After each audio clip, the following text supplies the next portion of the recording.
Waalaikumsalam. Silahkan masuk. Sebelumnya ibu di mana, di sini atau di sini? Di sini aja. Baik, silakan Bu.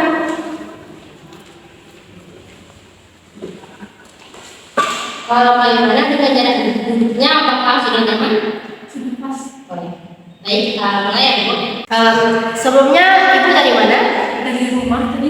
Kesini sama siapa Bu? Kebetulan kesini sendiri. Kalau boleh tahu alamat ibu di mana? Alamatnya di Sungai Pinang. Nama ibu siapa Bu? Kursi. Oh, Bu Lucy ya. Sebelumnya udah pernah konseling Bu? Pernah. Tahu apa itu konseling Bu? Belum pernah. Jadi saya jelaskan terlebih dahulu ya apa itu konseling. Konseling itu adalah pertemuan terbuka antara konselor dengan klien. Di mana di sini saya sebagai konselor dan ibu sendiri sebagai kliennya.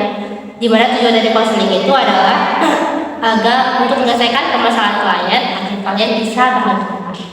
Nah, di sini dalam proses konseling nanti, Ibu akan dituntut bisa aktif dan terbuka dalam proses konseling agar proses konseling dapat berjalan dengan lancar. Dan juga Ibu tenang saja untuk segala hal yang diceritakan nanti ataupun segala data yang dibocorkan nanti itu akan terjamin kerahasiaannya. Jadi Ibu jangan khawatir. Bisa bekerja sama Bu? Ada baiknya sebelum kita memulai proses konseling, ada baiknya kita berdoa terlebih dahulu. Baik, berdoa dimulai. Auzubillahiminasyaitonirrajim. Bismillahirrahmanirrahim.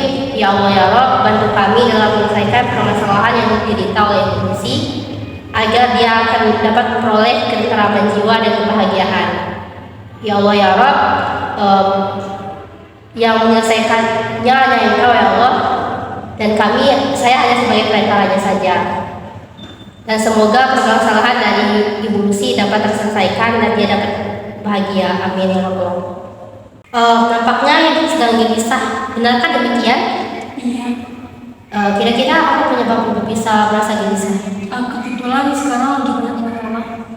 Bisa diceritakan apa permasalahan yang Ibu alami?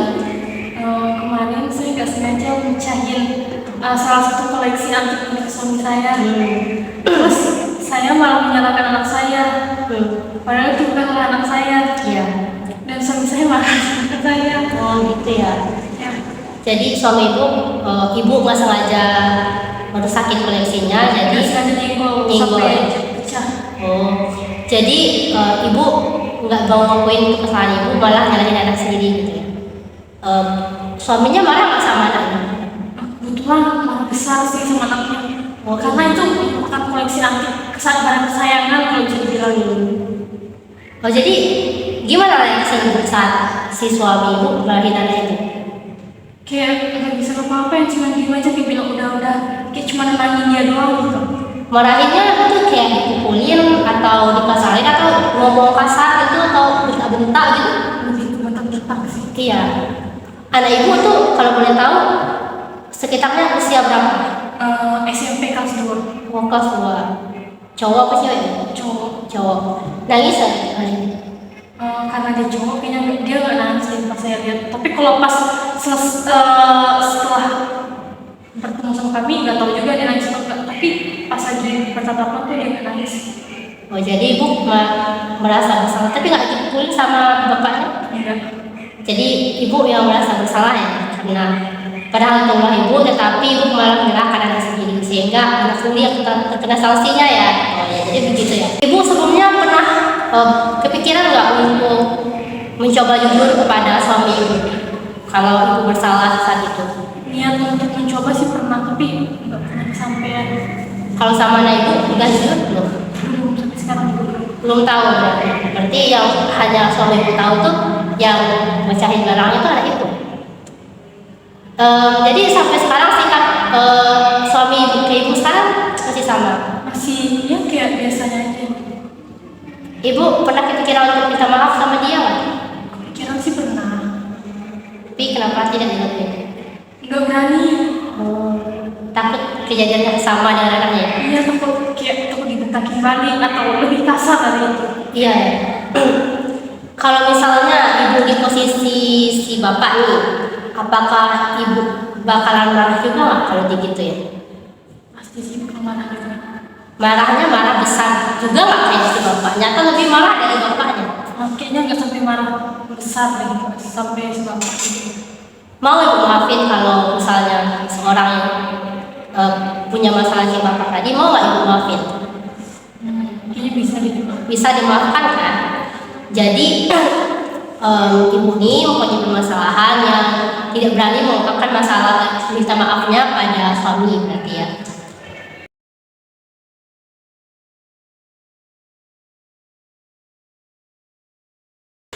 Nah sekarang coba ibu bayangkan bagaimana ibu mengungkapkan rasa bersalah itu kepada suami.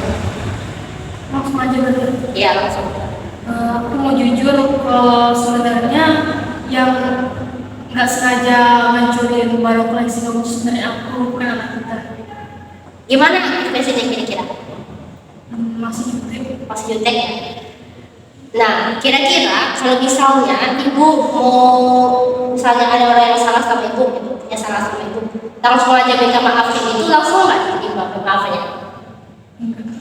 Jadi harusnya ibu tuh kayak basa-basi dulu kayak udah makan belum gitu, kayak nanya kabar gimana sih hari ini, gimana kerjaannya hari ini gitu. Jadi dulu kan dulu baru minta maaf. Bisa bu? Coba berapa? Hari ini makan apa ya? Ibu kira-kira Kira-kira hari ini apa ya? Mau jalan-jalan kemana ya? Namanya ya? Kayaknya kalau kita jalan-jalan bareng kayaknya seru deh. Terus gitu doang. ya baru ibu misalnya dulu kan kayak dibilang ajakin jalan-jalan nih, nah sambil jalan-jalan itu minta maafnya. Kira coba praktekkan dulu.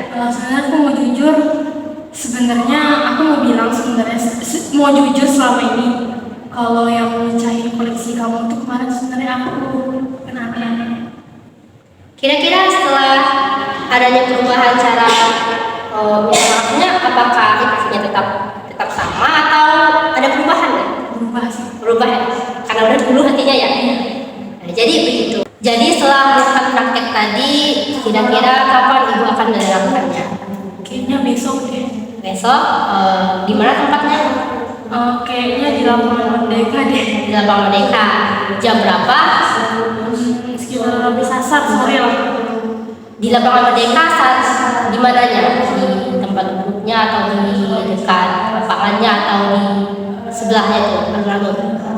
Pas lagi jogging. Pas lagi jogging ya. Jadi saya harap ibu bisa menyelesaikan permasalahan ibu dengan suami. Kan tidak mungkin kan kita nggak bisa hidup bersama suami sendiri. Jadi saya yakin ibu pasti bisa minta maaf sama suami. Kira-kira setelah praktik tadi, kapan ibu akan melaporkan hasilnya? Kayaknya lusa deh, setelah hari saya minta maaf. Lusa ya bu. Di mana tempatnya bu? Di sini aja. Jam berapa? Sekitaran jam 9 aja. Oh ya. Setelah dilakukannya konseling tadi, pengetahuan baru apa yang ibu dapatkan? Cara meminta maaf ya. Oh ya. Terus bagaimana perasaan ibu setelah konseling ataupun sebelum konseling? Bagaimana? Jauh lebih baik sih. Kemudian apa yang akan ibu lakukan setelah konseling ini? Mempraktekkan gimana caranya. Baik, mungkin bu sampai di sini saja sesi konseling kita pada hari ini. Mudah-mudahan ibu semua permasalahan ibu nanti dapat ibu selesaikan dengan suami ibu dan rumah tangga ibu dengan suami dapat bahagia kembali. Kita menjabat tangan dulu bu. Ya, terima kasih atas kerjasamanya ya bu. Sama-sama.